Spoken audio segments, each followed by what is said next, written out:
পটুয়াখালীতে দাখিল পরীক্ষার কেন্দ্রে হিজাব না খোলা 4 ছাত্রী পরীক্ষার খাতা নির্ধারিত সময়ের আগে নিয়ে যাওয়ার অভিযোগ উঠেছে। 23 এপ্রিল দুপুরে বাউফল উপজেলার সালেহিয়া ফাজিল মাদ্রাসার কেন্দ্রে হাদিস বিষয়ের পরীক্ষা চলাকালে এই ঘটনা ঘটে। এ ধরনের ঘটনা প্রতিরোধ আমাদের করণীয় কি? দেখুন, প্রথমত এ ধরনের ঘটনা খুবই অনাকাঙ্ক্ষিত, খুবই অনভিপ্রেত, খুবই দুঃখজনক।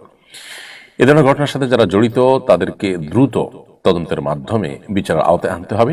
তা না হলে দীর্ঘদিন যাবৎ যে মুসলমানদেরকে দমিয়ে রাখার অপচেষ্টায় দেশে করা হয়েছিল এবং মুসলমানদের উপরে হিন্দুত্ববাদ চাপিয়ে দেওয়ার চেষ্টা করা হয়েছিল, সেই ভূত যদি সমাজে আবারও নতুন করে মাথাছাড়া দেয়, তাহলে সেক্ষেত্রে আবারও সমাজ বিশৃঙ্খল হবে, মানুষ অশান্ত হয়ে উঠবে। বিধায় এই ঘটনার সুষ্ঠু তদন্ত এবং এর যথাযথ বিচার আমরা দাবি করছি।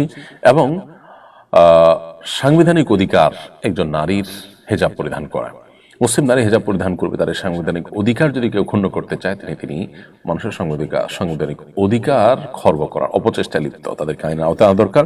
এবং এই ধরনের দুঃসাহস যেন কেউ দেখাতে না পারে সেজন্য দৃষ্টান্তমূলক শাস্তি আমরা দাবি করছি।